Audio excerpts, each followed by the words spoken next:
Wait, is this recording now? The record thing is on. I pressed this button right there. Oh, well then yeah. This looks like it's zoomed in. I'm trying to figure out how to... Is this how you guys do? Yo. Round 19, 50-11. I'm in the building. You're Quill. I'm your Star-Lord. I am telling you to come and get your love. Come and get your love. Let me say that, Gerald. That was a little bit. That was dry. That was dry. I'm here with my cohorts, my henchmen. You know what we do. You're tuned in. I appreciate all three of you. What do we have here in this moment? What up, Casey? Y'all probably remember him from the other video. Yeah. Back in the day. Yeah, that wasn't that long. Nah, That wasn't that long ago. But yeah, this guy. That's fine. You know him? No, what's your name again? I'm sorry. KT, how the hell are you? KT. Jer, how the hell are you, man? I'm great, man. Oh my God, I'm great. This guy, listen. Yes. Look, Just met this motherfucker. Like, oh my God. This guy. Whoa there, champion. Whoa. Glass table. Careful there, cowboy. Whoa. Careful there, cowboy. Don't dance the goods there, huh? Good to see you, this fucking guy. This guy. I tell you. Got some Vegas nights, some early mornings. Oh, man. Can't talk about that in here, though. I'm scared. Well, pop. KT and his white impression. DJ. I'm Hyperlink, aka Jason, aka Seven God, aka Caramel. Why the Coffee. 7 God? Because I have 7 as my phone number. I was born 7th month. I'm from 773. My favorite number 7. I'm from the 3, 1, There's a lot of 2. Illuminati stuff That's going cool. here. So you could be the 3 guy. No. Well, I'm a 7. I'm a favorite number 7. That's bullshit. I also know it's Caramel Poppy. If you Caramel pop. Damn, he's Latino. stealing Drake's whole gimmick. If you Latina. Right. I was before Drake. I just ain't got no money. That's what they are. I just ain't got no money. It's all comes down to money. Bro, stop snitching on yourself. Don't you say I that? don't care if I ain't got no money. That's okay. I don't care if I ain't You're got no holding money. your truths. I appreciate that. Keep your truth. There you go. That's real as fuck. Keep your truth. I ain't got no money. Did you finish or is you done? I'm done.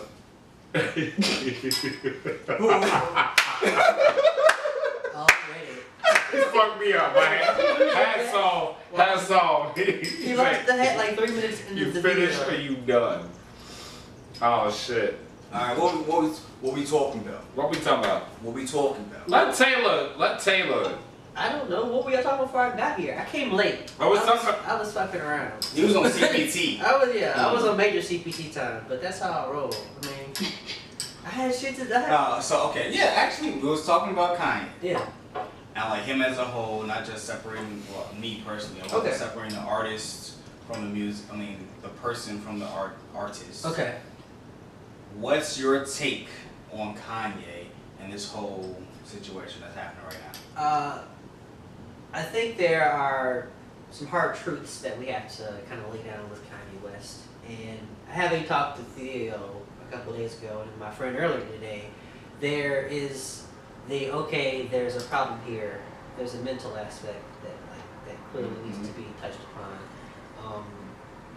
And I kind of have to say this, I kind of have a weird wraparound relationship with Kanye West. So Donnie's house, I work at First Day Comics. Rhymefest is he buys stuff from us. Wow. So yeah, we've done like tons of like actual events with Donnie's house. So I know him, I know his wife, I know what they do for the foundation. So I am privy to some of those conversations that they don't happen often where we're told what they discuss. But I'm saying they Rhymefest and Yay because that's not our business. But when it's kind of discussed, it's more so just Fest being concerned about him and like his well-being and what he's doing out there. And it seems like we don't see the whole picture. So a lot of what we see is the like slavery is option or slavery was whatever. and just like him going wild on Twitter. But we don't know Kanye West the man. We don't know that. I mean, we've been allowed to see parts of him because we're all from Chicago, so we know his backstory. We're real versed in that. But at the same time, what some of the discussion I had with my friend earlier today is that like people grow, people change. It may not be for the best, it can be at times for the worst. And it seems like right now Kanye's in that place where like I don't think we like that place. And it's hard to. I'll say this: I had no problem listening to 3 albums that came out. I listened to Daytona, I listened to Ye, I just finished listening to Kids and Ghosts. The intro's nuts. Everybody keeps saying it. Pound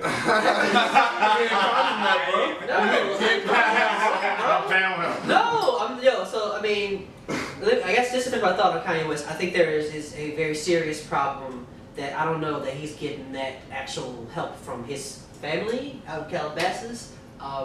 Some of the stuff that was actually on, like if you really listen to some of the lyrics of Ye, it's kind of cringeworthy shit. Like it's like, how are you talking about being 40 years old and just not understanding what it's like to like respect women because you have a daughter? Like, first of all, that's a fucking mentality. If it took you to have a daughter to recognize your respect for women, you gotta there's some more underlying shit there that hell I guess you weren't dealing with when your mother was alive. So there were some things that I'd like to step back and like, man, I like this music. His beats are fresh as hell. Yeah. But yeah, you got some troubles. But and there's nothing wrong with being personal and then like putting yourself in your music because that's what we want as like consumers, as music fans. We want artists to be as real as possible. At least I know I do when it comes to my music. So I mean, he's putting it out there, but at the same time, it's like, well, how far can I go with this music? Because Ye was just okay. Ghost Town, I didn't mess with Ghost Town. I don't know if it's that. I think Cudi and Ye's their range and styles. I think they clash more than they actually like work, in my opinion. Because Daytona was that bang, all start to finish. I mean, honestly, I could go back and forth with Daytona, and that was the thing. Like, I don't know if it's just I appreciate his production quality. I don't think Kanye's really saying shit anymore. I think like that's. I'll listen for that in a second, and let me know why. But I think that like he is lost. I won't say that Kanye's strong. I won't say that Kanye is not the Kanye we know. It's just the Kanye that has grown to be this person because of his influences and his environment. So if that environment changes, okay, we put actually remember Nick said this. Kanye was surrounded when he was doing like graduation. He had Talib, he had GLC, he had Consequence, he had Rhymefest. They shaped the message. They focused the message. They gave Kanye a focus. They gave him that singular focus of what that album was going to be. Those same people aren't around him anymore. So what's the focus of his albums? They're like very different. They're very nuanced, and that's not a bad thing. But you can't say you have a superpower by being bipolar when like having known bipolar people, that shit is that's stuff, some of the worst stuff they go through in their life. Like actually understanding your mental illness is actually something I would like him to actually understand. Because when he said that was another line, like just threw me. It's like, bro, it's not how mental illness works. Like yes, you can accept your depression, which I do because I also have depression. I've had it since I was a kid. Like I recognize my depression. There are times where I can't overcome it, but I don't let it define me. That's something different than calling it a superpower. I mean, yeah, I can call my depression a superpower because I don't feel shit sometimes. So it's like, oh yeah, just like rag on me. Like who the fuck cares? Like I don't feel shit some days, but like I don't like that as a superpower. I actually like to feel things. I don't know about y'all niggas, but I like to have emotions. I like to actually enjoy being in this body and being on this fucking earth because I got nothing else to do. So it's just Kanye's got to find a balance again. And I don't know if that's going to be now or in 10 years or 20 years, but I mean, I'm gonna enjoy the music. I'm gonna enjoy putting it out there. Wait, Okay. hold on, pause. Wait, Hold on. pause. We gonna refill. Shout out to Taylor. He did that motherfucking thing. Thank you. You're welcome. Y'all invited to the Hangout. If you're here with us, I'm hanging out. Well, come to my house every Thursday, 123 Fake Street. That's our address. Come hang Yeah, out. what's the city? Never nigga cola. Nigga Coda. Nigga cola. Nigga Coda. Wyoming, duh. That's where Oh my God. That's where We'll be back. obviously. It was. I'm gonna walk away. Apparently, slavery was the choice, and this shit is really intense. According to who though? Your boy. I'm getting out the jam. I'm gonna go outside to smoke. That's your man, yay. What? Ben A, I don't know that man. Happy belated birthday. I don't know that man. That man's right here. All right. So either you gonna get up and leave, or you can be part of this conversation. Oh shit. You gonna be part of the conversation? Yeah, why are you trying to? Well, I wanted the nigga right. Go ahead. Alright, so I'll pick it off. So I think I won't say this is the first time people were disappointed, because like I said, I was disappointed from the whole Trump co-sign and he was meeting with Trump and smiling, taking pictures with him. That's when I was first like, what are you doing? So us, you know us, we from Chicago. So I feel like it impacts us more than like most other people, because for us, Kanye was the hometown hero. Yep. He was the one that came out and put Chicago back on the map. He revived Connor's career. He revived Twister's career. He gave Jamie Foxx a career. That's a whole different thing. Super facts. He literally did. Jamie Foxx will tell you himself. He shot out Chicago on every track. It was like, Chi-Town, we gonna show you how to get down. Shout out Southside. He was the hometown hero. And a lot of us, we were at an impressionable age when he kind of blew up. High school. This is an impressionable age. High schoolers were listening to college. College. Ironic, right? Because who wanted to hit up college, right? Like, fuck that. Anyway. Like, so we were in this is an impressionable age. We teenagers, and the dude from our side of the city, especially from Southside. Southside. He came out. He's making the beats. He changed the culture. He changed the culture. He changed hip hop culture. Anybody who won't tell me Kanye West didn't change the sound of hip hop, my address is 123 Fake Street. Nigga Coda. Call me 867-5309. Yeah, like we know samples and soulful samples was a thing way before Kanye, but like he kind of like brought it back and reinvented it. Like he brought all the soulful samples and he put it in he was making for Jay, he was making for Twister, he was making for Kanye. I mean, but even then, like, to say that with The Rock, again, The Rock, when they signed Kanye, was fucking, that's the Bulls in 1994. Basically. 96. I don't know sports. He doesn't know sports. 94, the Bulls did not go to the championship. That was when 96. I was playing baseball. 96. Yeah. Alright. But, again, we're gonna get back into this slavery is a choice thing. Yes. Don't get it confused. But for me, my mom. I'm gonna go somewhere. Bear with me. I grew up with Motown and James Brown, Michael Jackson, and my mom was always like, "Well, Michael Jackson fucking touched kids. Doesn't matter. The music's good." He didn't do it. He didn't do it. Yeah, he was acquitted. We can get into that too if you want. No, But- that's not. That's Gary. That's across the border. That's old news. That's But White kids was he didn't do lying. that. my mom was like, "Okay, it's about the music. It's about the music." And for me, and right now, as I stand, I don't agree with Kanye politically. I don't agree with anything. Make the beats not, bring that soul, shut the fuck up. And I did when that slavery was a choice thing happened. He apologized to George Bush.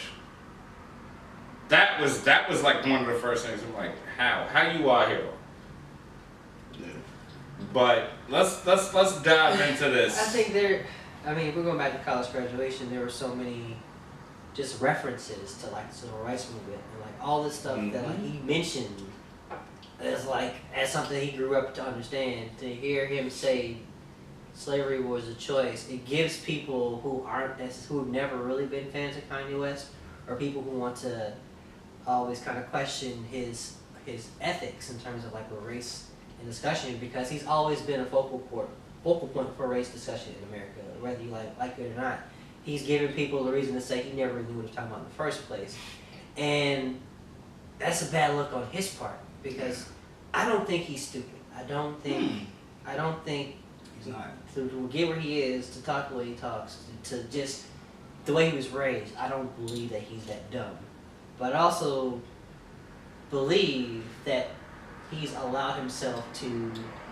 There's nothing wrong to listening to other people's perspectives. That's what makes us people. That's what makes us adults. That's what makes us rational people, that you hear all sides of a story. But when you say that slavery was something that was an option, it's like, well, clearly you weren't doing enough of your research, because you know that's bullshit. I mean, the whole complete bullshit. I mean, we can talk about the slave revolts that have happened here in America, and a lot of them did not pan out. So many attempts. Yeah, I mean, hell, they made a whole ass movie built in that Turner stuff. I mean, and that's a whole other story discussion with the artists that are separating artists from their actions, if we want. But yeah, anyway, that whole idea that black folks could just walked away from slavery, it's disrespectful. That's the thing. It's not angering. It's more so mystifying. It's like, how are you on this earth 40 years as a black man in a country that still oppresses you to this day? And a mother that taught African American studies. Yeah, that's the thing. Your mother basically went to college, as a teacher of African American studies before she passed away. There was a college dropout. Where He didn't finish Where it. was his dad? Of course. Huh? Who cares? Yeah, that's his dad. His dad. He should be His dad's never been really in the picture. Period. Nobody Which cares. that's I mean that's another aspect could of be black it. life that Yeah, you don't have a father figure. He doesn't clearly he doesn't have an older adult figure he looks up to that is giving him sound guidance. He had a big brother, and he fucked. No, I mean, listen. I mean, here's the thing: Jay-Z is that's not that much another thing. older than him. Jay-Z just looks old, but he ain't that old. Jay-Z also supported Hillary Clinton. You say Jay-Z, but say Jay-Z also has some questionable things too when it comes to politics. That's a whole different. So that's Y'all We can answer that. Only reason I'll say about that is it was against Trump, so you choose the lesser of two evils. Yeah, but still, sometimes you can choose neither evil. Yeah, you don't have exactly. to, because either way. But Jay-Z used the platform. Okay.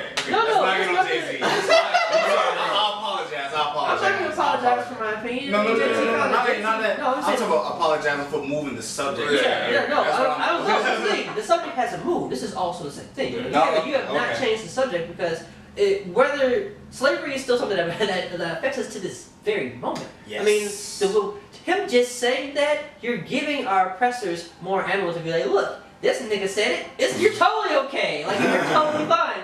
When we're constantly seeing, when we're totally seeing videos, tweets. We live in such a great age where social media is basically it's just saving lives, but saving black folks' lives, because they can say this happened by the cops. Maybe not necessarily saving lives, to bring into attention that you all think this shit is easy. You all think we're safe. We're not. Here's the video proof of that. And when Kanye West, somebody who clearly has the means to actually elevate himself, and maybe not, this isn't for him to do, but he's put himself there to try to elevate other black folk. So when you've already put yourself in a position, you kind of have, it's your own fault. So now you're there. You just can't leave that and say, take your ball, go home and say, no, I don't really want to talk about politics or race or whatever. But to take the ball and just put a big ass white person on it is even weirder. I don't understand. It's the opposite of everything we know about the man as Chicagoans. We all were people who knew him. It's the shout outs around the place. It takes away from everything he's built in the past. Yeah. And that's what I think the whole. How could you say slavery was an option when you yourself have called yourself a slave? Didn't you make a song called That's "You true. Slave"? Contradictory. I mean, the hypocrisy of Kanye West has. He's bipolar. Allegedly. That's what I was trying That's- to I don't think that, you know what, I don't think Yeah, it's we not. should give him So an excuse. it's not. It's not- So there's no here's the thing. excuse. I know people are bipolar. Being bipolar, I wouldn't say it's an excuse. It's what you are that makes you do things you don't want to do or that you think is okay in that moment because you can't help it. And there are doctors who will like argue for it or against it, but I'm not here to discuss that because I don't have it. I just know people who have it. I'm gonna stop you there. I'm gonna take a pause. We're gonna come back. Okay.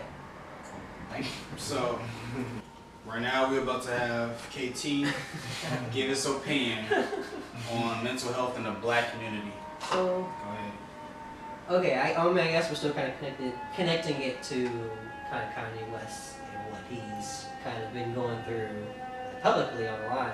So I think there's still a very big stigma within the black community about mental health and how it affects us on a daily basis and how we try to treat like mental pain, like things we struggle with internally through like religion, or you can pray it away, and like that's yeah, like that's laughable. Yeah. Like as somebody who's been told Jesus gets you through this, like dude, Jesus is not sitting here at 4 a.m. when I'm like rocking back and forth trying to figure out like why I don't want to be here on this planet. Like that's not going to help me with my daily struggle. Like I think and that's the thing. There's so much out there that doctors have shown. Like hell, people with depression have like talked about like their experiences getting help and therapy. Like we have the ability to actually treat our well-being, to like take care of ourselves, and I think it'll be different with the next generation of black folk, including ourselves because we're all adults. But I think our parents and still some of those black folk from the past who you just kind of sucked it up because that was all you had. I think it's hard for them to break away from that. It's still like, no, I did that. If I can handle that, you can handle it. It's like, well, you didn't have to go through that. You understand that, right? Like, you didn't have to make yourself suffer. Like, you could have taken that time to, like, make yourself better. But there's the argument that, like, well, there was no time for that when the era they lived in. And that's a valid reason. But it's 2018. Like, you can take care of yourself mentally now. Like, there's so many phone numbers. There's so many websites. You can literally text a therapist if you're going through something. There are far too many ways to get help, to just put yourself out there to say something's wrong. Even as far as just like talking to a friend, it's not that hard. I think people make it hard when they give themselves boundaries. Like black folks give themselves boundaries when it comes to mental health. It's like, oh, you can do this, or oh, it's okay, or like the excuse is there's always an excuse. There's never any introspection as to like, okay, why do you feel that way? Okay, what's wrong? Like just asking, are you okay? Like why do you feel this way? It's not hard. Wait, Kenny, I'm sorry, Taylor. When was the last time somebody asked you, are you okay? I don't know. That's a good question. I feel honestly, I feel like I do that a lot more with my friends than it happens to me. But no, okay, that's sort of like I have one person who always checks in with me. Like, she's my best friend, and like we talk every day. So like, I have that constant contact. So I have one person who asks me, who kind of checks in with me. But like, if I'm just being real, like people who are around me, coworkers who kind of know me, it doesn't happen as often as I think, or often as when I'm feeling down, and like, it would just be like, oh, it would be just nice to like know somebody kind of sees that like I'm going through something. But I don't telegraph my shit either. Like that's another problem. Like as black folk, we've created like defense mechanisms to not show how we feel, and it's kind of turning this thing to like for black women, it's like you can't be upset. You have to be strong black woman. You can't show emotion. For black men, it's just like you have to be this hard ass wherever you go. Yeah. And we've created these like facades of showing that we're okay, to just kind of like ignore our actual problems instead of actually treating them, and it wears on you. Like I know it wears on me. Like I've gone through some things, and it's like, God, it hurts. It's literally painful. It's something that like you want nobody to go through, not your worst enemy. Like that shit is the worst because it's always there. It's always that monkey on your back. So, I think nowadays, I don't know, my parents. I think we're at an age now. We're at a time where black folk our age, who are educated, who are doctors, who are social activists, who are musicians, not including Kanye, who actually really put the who actually put their hearts on their sleeves, but also act on those problems that they have and actually say, go get that help. And I think that there's a problem with that when it comes to black media, that we'll watch a Real Housewives or some of the wild shit, those reality TV shows, and like, that's abuse, that's mental abuse. And we're like, yes, it's like, no, we should be asking that person if they're okay. Like, I know a lot of shit is like scripted, but a lot of it is not. A lot of that emotion, that's real, that's raw emotion. Like, you can't tell me that's, like, some of the motherfuckers can't act and save their lives if you told them to act. But on that reality show, when they get into that anger mode, that's real anger. And that comes from a real place where clearly there are things that they have not addressed in their lives, and they use that to like bubble up and like just go off. And it's terrifying because now people are profiting off of black folks' mental pain, mental anguish. Like, nobody sees that. Wait, let her breathe a little bit. Let her breathe a little bit. I think people don't see that. Wait. Shout. Repeat Shout that to shit. Taylor. Repeat that shit. People are profiting off black people, off of black people's mental anguish from these reality TV shows. Like, wow. I mean, like, seriously, when you watch an ad for any reality TV show with black folk on it, like Black Equal, Real House. I don't watch them, but I mean, I'm on YouTube every damn day. So YouTube, those YouTube ads, they run wild. Right. Some of them include Real Housewives or whatever, and it's just kind of like, the ad is literally abusive shit happening.